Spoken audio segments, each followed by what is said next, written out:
Olá pessoal, boa noite. Para quem não me conhece, eu sou o professor Rogério Mazzini. É um prazer e uma grata satisfação em poder estar gravando mais um vídeo aula. Eu agradeço a todos que estão me assistindo, a todos os alunos, ex-alunos e a todos os meus amigos no Face e a todos aqueles que assistem os vídeos pelo meu canal no YouTube. Hoje nós iremos falar sobre fé. Este é um assunto que envolve tanto história quanto teologia.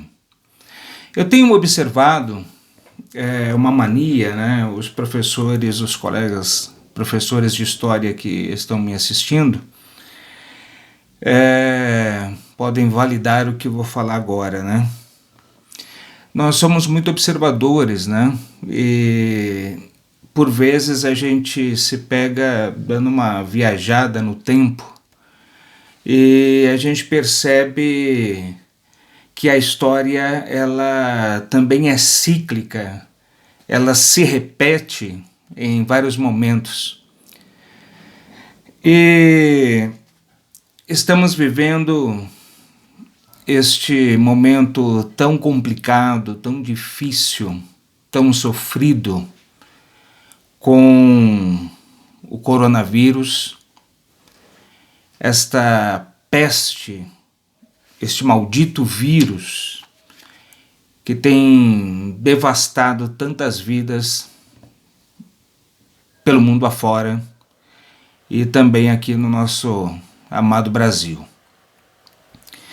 Mas eu tenho observado, né, sempre aquela ideia de acreditar, vamos lutar, palavras de esperança, palavras de esperança, não o substantivo feminino de esperar no que diz respeito a dar um tempo, esperar acontecer, aguardar o tempo certo, não nesse sentido, mas a esperança no sentido do verbo esperançar,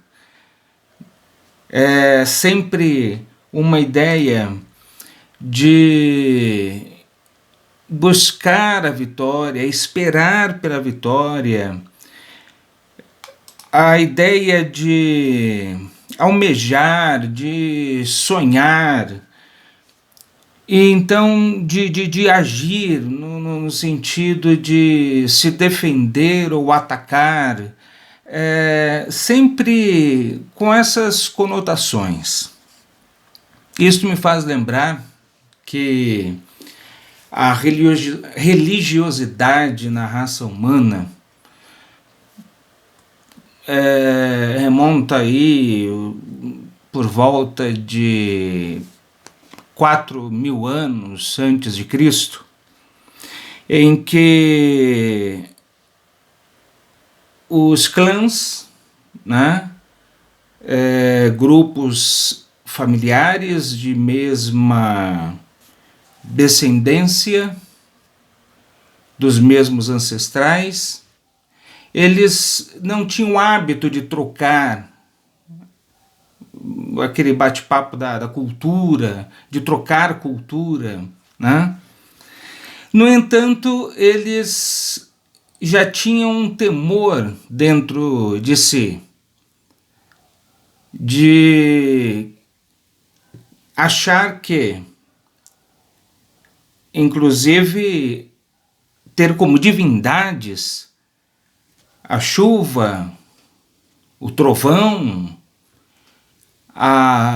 o sol, a lua, que inclusive o sol e a lua para eles eram divindades que os acompanhavam de dia e de noite e que ficava de olho em suas ações,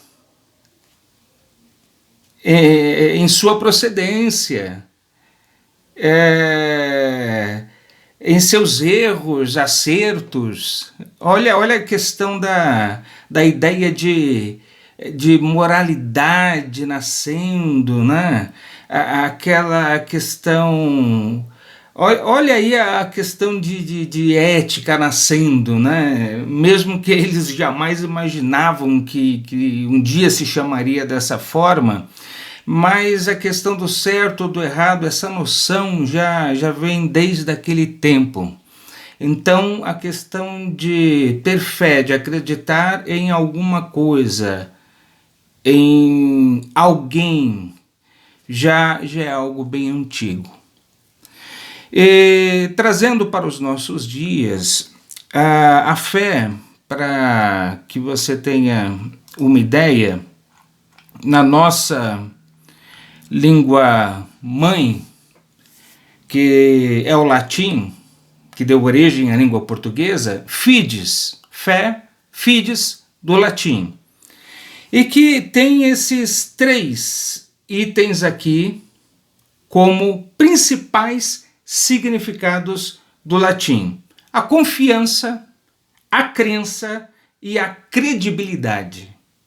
Tá? Esses 3 itens aqui. E a fé, vamos deixar bem claro, ela simplesmente ela nasce nas pessoas, ela surge nas pessoas. Não se compra fé, não se aluga fé. Você não chega no supermercado e compra lá 2 quilos de fé, como se estivesse comprando 2 quilos de açúcar. Você não chega num açougue, me vê aí 3 quilos de picanha de fé. Isso não existe. Você não chega na farmácia, me vê o melhor antibiótico que você tiver de fé. Daquela fé poderosa, a mais forte que você tiver. Não existe. Pode existir um debate, eu que já assisti e até participei de um ou outro, entre um ateu e um religioso. Em alguém que acredita em Deus, um teólogo, e um cético ou um ateu. Se o teólogo vencer o debate, utilizar palavras certeiras para deixar o ateu sem respostas, isso não vai fazer do ateu um cristão, um religioso de qualquer outra religião. Ele simplesmente perdeu um debate. Mas não é isso que vai provocar nele fé. A fé só vai ser provocada nele de acordo às esperanças que ele possa ter, de acordo os acontecimentos que possam ter, as experiências que possam ter na vida dele. É algo extremamente pessoal. E ele perder um debate não vai fazer ele acreditar em nada. Ok? E se esse ateu estudar e se aparelhar e conseguir derrubar este teólogo ou este religioso, esta pessoa que acredita com fidelidade muito forte em Deus, tudo bem, ele perdeu este debate, mas não vai ser essa perda de uma luta verbal que vai fazer ele perder a fé em Deus. Sabe por quê? Porque ela já existe dentro dele. Ele pode ficar frustrado, decepcionado, triste, mas sem fé não. E esse pode ficar decepcionado, frustrado, porque perdeu o debate. No entanto, ele puxa, eu não consigo acreditar no Deus desse cara. Então, a fé, ela não se compra, ela se vive, ela simplesmente existe. Normalmente, os teólogos, eles utilizam, pelo menos, três tipos de fé, tá? Primeiro, aquela fé que cura, aquela fé dos milagres, das maravilhas, tá? Depois, normalmente, eles utilizam também a questão da fé salvífica, aquela fé que acredita na salvação através de Cristo, no Calvário, e outras religiões que acreditam nesta salvação de alguma outra forma, mas uma fé que salva a alma, que prepara um bom local no mundo exterior, no mundo invisível, no mundo espiritual, para essa alma, ok? Então, a isso os teólogos chamam de salvação. E o item 3, aí o terceiro tipo de salvação, é aquela salvação de vencer o inimigo. No caso do cristianismo, de vencer o diabo, de vencer Satanás. E Satanás utiliza suas mais variadas armas. Então, é o grande oponente. Então, fé suficiente para vencer este grande arqui-inimigo. Ok? Esses três tipos de fé. Um ou outro teólogo ainda arruma um quarto tipo, quinto tipo, mas esses três são os mais utilizados aí de tipos de fé. A fé, a palavra fé, no Novo Testamento, ela é apresentada em uma palavrinha pistes. E pistes, além de crer no sobrenatural, acreditar, o dicionário de grego apresenta compromisso. Olha que interessante. A fé é uma espécie de compromisso que a pessoa tem com Deus, que o homem tem com o seu Criador, que a criatura tem com o seu Criador, que o natural tem com o sobrenatural, que esse ser criado, o ser humano, tem com o supremo autor e arquiteto do universo, que é Deus. E a nomenclatura que você quiser utilizar. Existe um texto interessante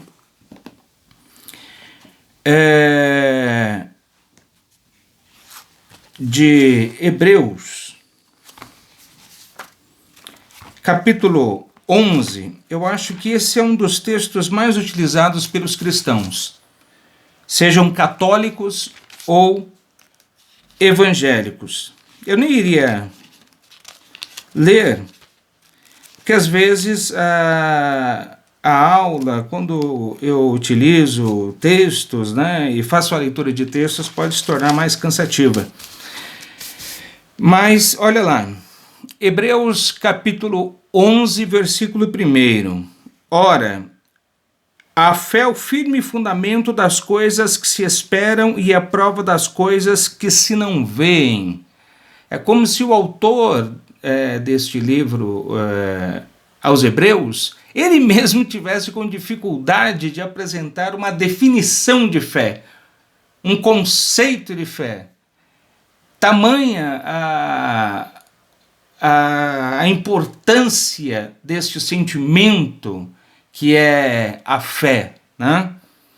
Mas no versículo 6 do capítulo 11, diz: ora, sem fé é impossível agradar a Deus, porque é necessário que aquele que se aproxima de Deus creia que Ele existe e que é galardoador dos que o buscam.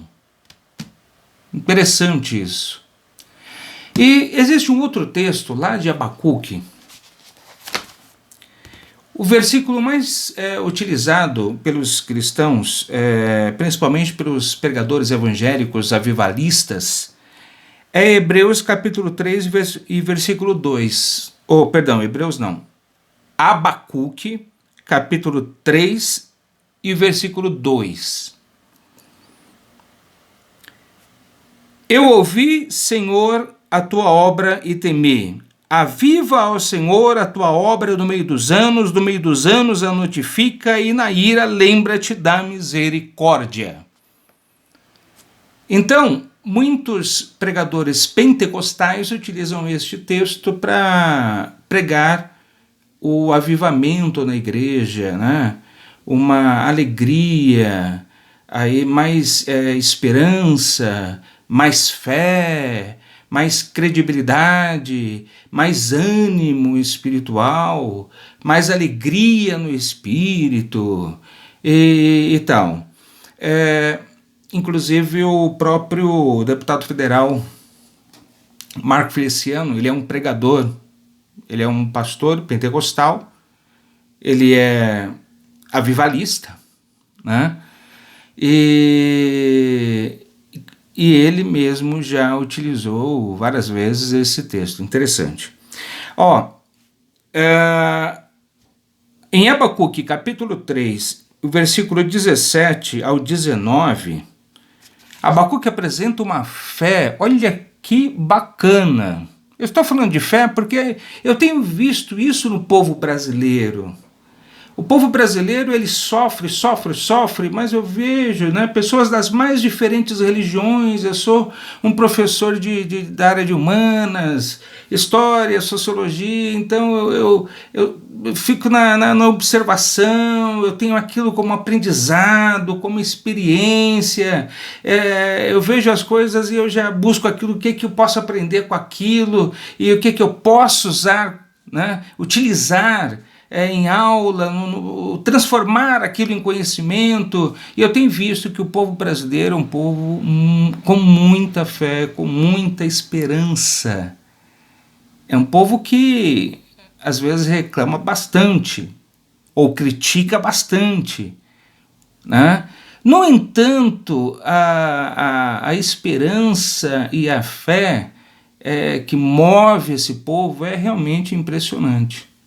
É realmente impressionante. Por esse motivo que eu resolvi filmar essa aula.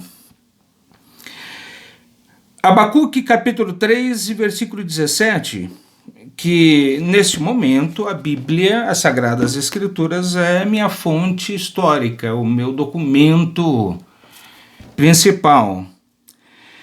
Ainda que a figueira não floresça, nem haja fruto na vide, ainda que falhe o produto da oliveira, e os campos não produzam mantimento, ainda que o rebanho seja exterminado da malhada, nos currais não haja mais gado, todavia eu me alegrarei no Senhor e exultarei no Deus da minha salvação. Ou seja, ainda que todas essas tragédias aqui, de crise, fome, ocorra, todavia ele ainda acreditaria em Deus. É exatamente o que está acontecendo com o povo brasileiro, né? O Senhor Deus é a minha força, Ele fará os meus pés como os da corça e me fará andar sobre os meus lugares altos. Ou seja, uma palavra de... Ele acredita que, mesmo com todo esse momento difícil que ele falou aqui, que a plantação não nasça nada e que o rebanho morra, não exista mais, que não tenha mais gado nos currais. Ou seja, ele deu um exemplo assim de uma tragédia, né? De não existir recurso nenhum. Todavia, ele diz, eu me alegrarei no Senhor. Então é uma expressão de fé, ainda que tudo isso acontecesse. Daí, por final, ele ainda apresenta aqui, o Senhor é a minha força. Ou seja, ainda que tudo aconteça, o Senhor é a minha força.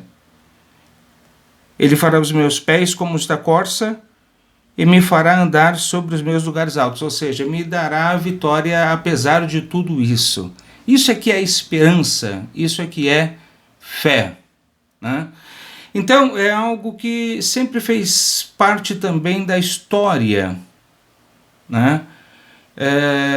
Do ser humano, esta questão da fé, essa questão da esperança, essa questão de crer no sobrenatural. O ser humano, ele é um ser místico. Então, misticismo é exatamente o crer no sobrenatural. Ok, pessoal? Por hoje é só. Um beijo, um abraço e até o próximo vídeo, se Deus quiser.